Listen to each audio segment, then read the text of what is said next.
I'm not gonna lie. It's only been 8 days and we already dealing with some straight up nonsense like, can we get a break? Representative Jasmine Crockett is about to break it down for us and I already know she's about to keep it real.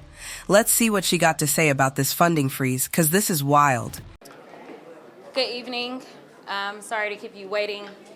I decided to do an IG Live before I walked in. As you know, there's so many people that are in angst and very concerned with the current administration that has been in for a whopping 8 days. And just imagine, we've got to go through this for a total of 4 years. I think that today will probably mean more to my district than my last swearing in, because we are definitely living in scarier times. And so I am so elated and grateful, number one, to have another opportunity to serve, but more importantly, to be able to share in my swearing in for a second term with the people that send me to DC, and again, the only people that can fire me, regardless of how many other people around the country want me to be fired. I want my district to always know that they will always be my priority, and they are always my focus, even when I can't physically be present, because if some of you noticed, I ended up traveling the country, doing my best to try to prevent what is happening right now. And so I am so grateful to my district, because in my absence, they still gave me the strongest numbers of any challenged Democrat or Republican in the state of Texas that was seeking re-election. It was a testament to what they believe I can accomplish and what it is that I was able to accomplish. So with that, that's just my few opening remarks, but I want to make sure I get to y'all's questions. I heard y'all know all the rules, so we can start with whoever wants to go first. Representative, I'm Teresa Woodard from WFAA, the Yeah. ABC station here in Dallas. I'd like to talk to you about this Yeah. funding freeze. Yeah. This is money that Congress Yeah. approved. Yeah. So, Congresswoman, do you believe that what the president did is legal? No, I don't. In short, I don't believe that the president has this authority. The president did say as he campaigned that he would be a dictator on day one. It sounds like he's going to continue to try his best to be a dictator. The reality is that we go through appropriations every single year. And when we go through appropriations, number one, that is because there is only one body that has the power of the purse, and that is the Congress. It has to go through 535 people and then be signed into law by one president. And so we have monies that have been appropriated by law. And so no swipe of a pen can just delete that and stop that. And unfortunately, we have someone who has a Supreme Court that he handpicked that has definitely tested the bounds of law. I think right now what we see is we have a president that is going to continue to push those bounds and test those bounds. And unfortunately, if this Supreme Court does not get it right, it will be disastrous for the Republic as a whole. She is not lying. Congress is the only one that controls the money. Not Trump, not the Supreme Court, nobody else. The fact that he think he can just sign some paper and shut it all down, that's straight up dictator behavior. And let's be real, we already know how the Supreme Court moves. They've been playing favorites, and if they don't step up and do the right thing, it's gonna be bad for everybody. Not just black folks, not just poor folks, but the whole country. The reality is that I was able to at least get a glimpse into how I feel like the Supreme Court will conduct themselves when it came down to the TikTok ban. Now, I know a lot of people feel a way about TikTok, but from a legal standpoint, at the end of the day, it was signed into law by Biden. And he was attempting to stop what had been signed into law and had been passed through both chambers. And in a 9-0 decision, the Supreme Court determined that he was unable to do that. So with that being said, if they keep up this type of energy, I think that we will see his attempt at getting rid of birthright citizenship, which if you are going to have any protections in this country, the strongest protections aren't even the fact that we pass a law. Our strongest protections arise out of our Constitution in and of itself. And so if you want to undo or change something in the Constitution, well, it takes a lot of work. It's a lot more than just passing a law. We've got to make sure that we have ratification. We've got to go to the states. The states will have to vote, and you got to get 2/3. So I don't think that anything is going to happen to our Constitution just yet, but it is scary that we have someone in the White House that absolutely does not care about the Constitution and does not care about the law. But we knew this. As the only convicted felon to occupy the White House, he's never had any respect for the law, and I honestly don't see him changing his tune anytime soon. Now, we'll see if he ends up running up against a bunch of Eileen Cannon judges who will just ignore the law. But as of right now, I can tell you that at least one district court judge in D.C. has decided that she was going to swipe down some of his attempts. That doesn't deal with everything, though. And to be perfectly honest, the White House is saying one thing while the OMB office is sending out different things. We also know that the Medicaid website went down. It just so happens that it's allegedly a glitch at the same time that we are saying that no, the OMB said that some of these things are not allowed to receive funding. So, Head Start, Meals on Wheels, SNAP benefits, LIHEP, rural electric funds, all these things are in limbo, as well as infrastructure projects where people literally made contracts knowing that they were getting this money. And so I am applauding those attorney generals in states that are democratically controlled, because those are the attorney generals that have decided to come together. And frankly, if the Republican states are not interested in seeking out the funds that I'm sure Mississippi, Alabama, Louisiana, the funds that I'm sure that they really need more than some of these other states, then frankly, that's okay. If they don't want their money, then don't get it. We'll take it all. See, this is exactly why we gotta pay attention. They playing with our rights, and if they can mess with birthright citizenship, what's stopping them from coming for anything else? Representative Crockett is spitting facts. The Constitution ain't something you can just change overnight. It's a whole process. But the fact that Trump is even trying this, man, if you ain't woke by now, I don't know what to tell you. Next. And I would imagine you're getting a lot of calls from your constituents. Now, have you talked to anyone locally? Have they been told anything about how this would directly impact them? Yeah. Before the judge? No, I've not talked to anyone myself. Thank God for my staff. I've not talked to anyone directly. I just know that I've been receiving, if it's someone that has my personal cell phone number, I've been receiving panicked text about everything, from birthright citizenship to whether or not, even when I got my hair done today, as y'all know, I had braids, and I don't anymore, but even my hairstylist was very concerned and was asking questions. So everyone is paying attention, so I will say that he's awakened everyone to the extent that they're paying attention to government. But right now, I'm gonna be honest, this administration is sending out mixed signals. At the end of the day, whichever signals they're sending out, I personally believe from my legal training that all of it is illegal, regardless of which mixed signals they're sending out. And the question is how quickly we can get into court, and whether or not we will have more judges that are more loyal to Trump, or if they are more loyal to the Constitution and the oath that they swore. Congresswoman, I'm Dave Tappett from Dallas Voice, Yes. your downstairs neighbor. As a strong advocate for civil rights, what do you see as the most urgent legislative priority to protect the LGBT community, especially after some of these horrible executive orders that have come out this week? Yeah, so I do want to be clear about diversity, equity, and inclusion, because I think that that's really a good place to start. And I always talk to my colleagues, because every time they say, quote unquote, DEI, it's always now like their new slur for black folk, just to be perfectly honest. But diversity, equity, and inclusion includes so much more than that, right? It includes making sure that we're looking at people that are within the LGBTQIA community and making sure that they have protections. It's looking at making sure that those that come from rural America have protections. It's looking at women. It's looking at our uniquely abled citizens. It is looking at basically making sure that we are not just old, straight white men. That's it.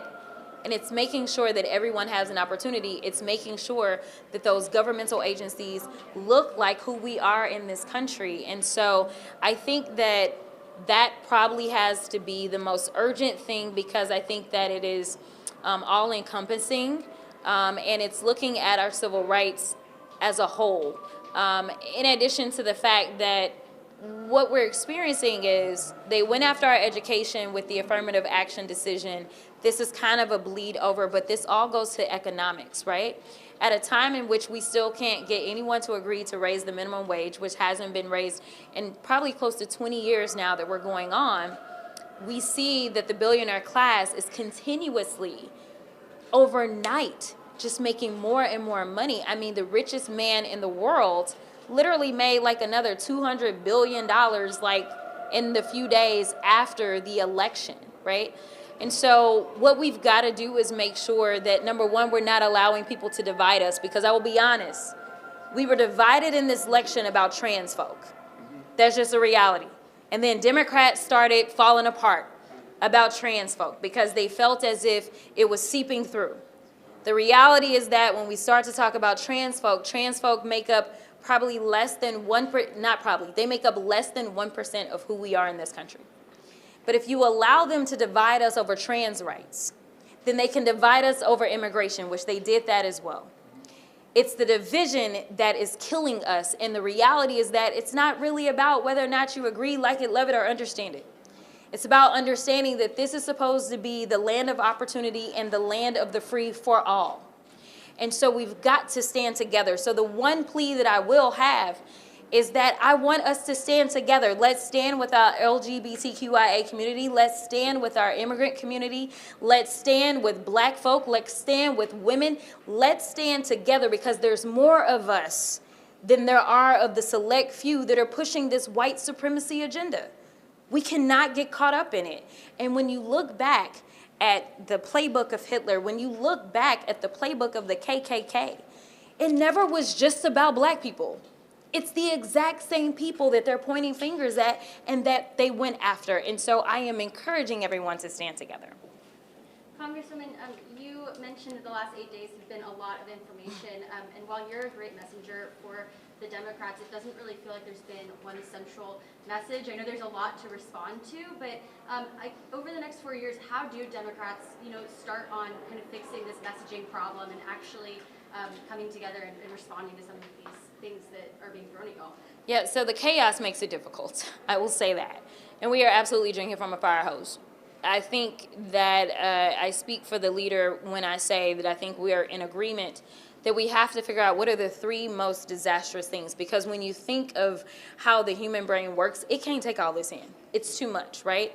And so when we went through the continuing resolution fight where there was a tweet and all of a sudden everything fell apart, one thing that we learned is that if we just kind of pointed to some things that usually we can all agree on, we can all agree that it's always bad to go after kids, right?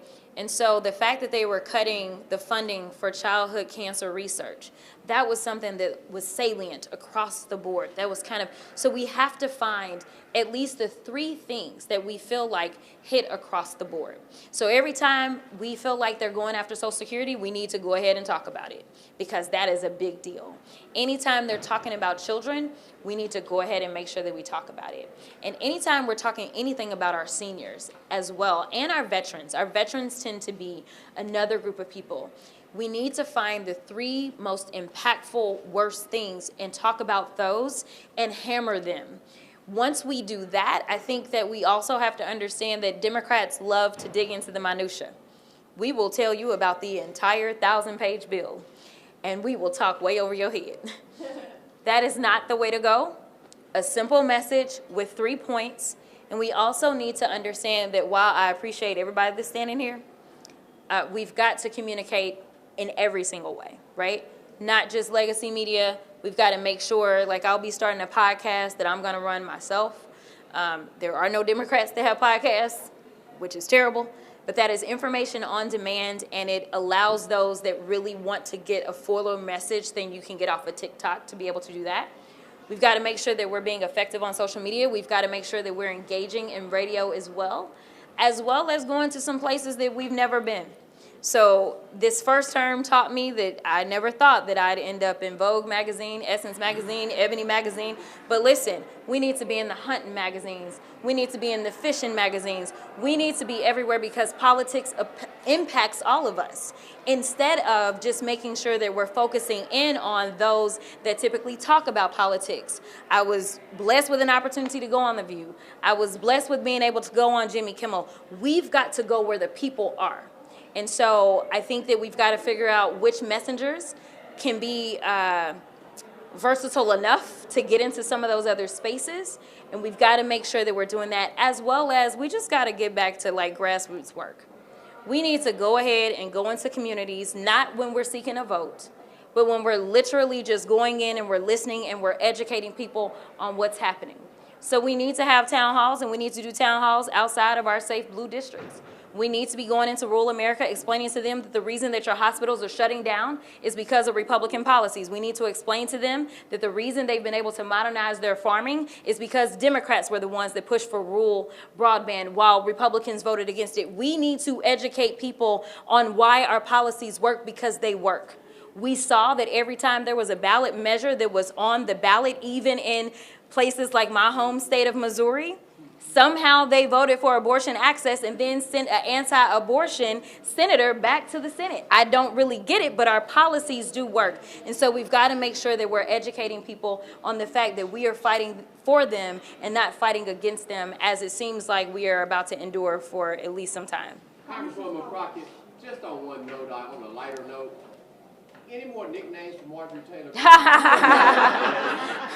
No, we're going to let this one go down in history for her. Zahaya Carter, Dallas Weekly. Do you have anything to say to representatives who still find themselves supporting Trump after this 1 week? Find your backbone.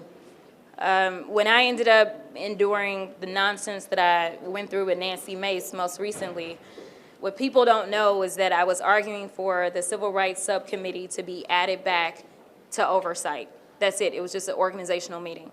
She then responded, and I was explaining to them in that moment, to be clear, that I wanted them to have a fraction of the courage that members carried in the 1960s. And I told them the story of the flight that I took the day of President Carter's funeral, and how I was on that flight with Lucy Baines Johnson, and how she told me the story of the Civil Rights Act and the Voting Rights Act, but more specifically, she was talking to me about the Voting Rights Act when I was explaining to them, and how they went over to the Congress so that her dad could sign the bill into law. The reason was that he said that he knew that there were members that voted for the Voting Rights Act, which meant that they knew that they would not be coming back to Congress, because part of that was making sure seats like mine existed, legacy seats, Section 2 seats existed. And so because of that, he said, listen, I didn't ask them to come to the White House. I needed to go to their house. And I needed to show them that I thanked them and I appreciated them. And I said, I'm just asking y'all to have a fraction of the courage that they had back in the 1960s, because they signed up to do what was right. The issue that we have in this country right now is it seems like we don't understand right from wrong, at least one side doesn't. And I'm just asking them to go back to their roots, because there are Republicans that will tell me privately that they disagree with this stuff, but they would never dare cross him. They are afraid of him. They are afraid of losing their seats. But sometimes, in fact, these times, we demand courage of our elected officials. And I will say that is from both sides of the aisle. It is time out for playing politics, because we may not survive if we don't stand up and do what's right. Congresswoman, what is one specific role or priority you have that you want to accomplish this term that you want to accomplish that? Accomplishments, that's a loaded question. Listen, I mean, right now I'm just trying to stop the bleeding, if I'm being perfectly honest. If there are things that I think that I should accomplish, it would be around criminal justice reform, considering the fact that there's a felon in the White House. I feel like I should get some help on my Democracy Restoration Act, which means that those that have been criminally impacted will have access to the ballot box, because now that he's been finally convicted, he won't even be able to vote for, city council in a minute. So hopefully they'll join me in that. I worked very closely with our senior senator as it relates to fentanyl, and there's a ton of fentanyl bills that we did A lot of that kind of picked up from the State House. And so hopefully we can get some reforms around that, since they claim that their big fight with the border is about fentanyl and making sure they can keep drugs out. So hopefully they'll listen to one of the few people that actually practice criminal law and understand what drug addiction looks like, and how to really work on it. And again, this is bipartisan, bicameral legislation. So hopefully I'll get somewhere on that. I don't really expect that we're going to get very much done, though. It was the most unproductive session that we've had in modern day history, and that was when the Republicans only controlled the House. Now they control all three levers. So I don't anticipate that there's very much that I'll get done, and that's just me being honest. I'm looking at her because she's keeping time. All right, so we've got time for 2 more questions. What's your response? What would you say to North Texans who are frightened or nervous about these mass deportations? 90 people were arrested on Sunday. Just kind of what implications does that have for our community, and how do immigrants move forward during this time? Yeah, so number one, I just want to say my heart goes out to really our entire community, because, you know, we talk about immigrants, but the reality is that when I look at somebody, I can't look around this room and tell you who's who. I can't. And nor can ICE. So the reality is that this is going to impact all of us directly and indirectly. So my heart goes out to our communities, because there are going to be people that are mistakenly rounded up, people that are here lawfully, and you know, it's a travesty. But I don't know that I have the power to stop much of anything. I am relying on my courts to really put their foot down and to be the checks and balances that our founders thought that we should have. And that's going to be on the courts to say, listen, you've gone too far. We've got to stop here. So I can tell you that organizations like LULAC are on the front lines of this. I can tell you that the ACLU is on the front lines of things like this. And it is my hope, again, that we will have judges that will remember the oath that they took and recognize that Donald Trump was not a part of that oath, and will do what they need to do. As of now, if I was to pull off my political hat and put on my attorney hat, I'm going to say keep yourself safe. Keep yourself safe. If you know that you are here legally, make sure you are walking everywhere you can with your paperwork at all times. I also want to say that I'm proud to be right here in Dallas County, where at least I know my local officials aren't trying to call and have raids taken out in their communities. They understand the contributions that immigrants make to this country. They understand that just because someone calls you illegal, that is not a thing. We have people that are undocumented. We have people that have tried to go through the process, and unfortunately, because there are those that feel like it wasn't worth the investment, people historically have been waiting before COVID 6 to 7 years to try to get anywhere in the courts. And all they want to do now is defund, defund, defund. We need to invest so that if somebody is actually coming into this country to harm us, we can get them out immediately. But those that are coming to contribute and work, we need to make sure that they are getting processed and they are paying taxes. And to be clear, undocumented folk contribute approximately $100 billion in taxes. They pay into Social Security and they don't get to draw down on it. So stop, again, allowing them to divide us and to demonize them. Last question. Congresswoman, what do you say to folks who are just tired? Healthcare workers, educators, social justice folks, and they are having trouble getting the momentum to keep going in this new administration? I will try to paraphrase what the Vice President said in her concession speech, when her concession speech definitely shouldn't have been a concession. I will say that she reminded us that the only time we see stars is in darkness. The reality is that this is our time to shine. You cannot allow this darkness to get you down. This is when you can be seen, because we are going through the trials and tribulations. No matter how loud so many of us screamed, we couldn't be seen because it wasn't dark enough. This is our opportunity. We know what the playbook looks like because we've been here before, but we have more tools at our disposal. We need to use those tools, we need to use them for good, and we need to push back and get this country back on track. Thank you so much.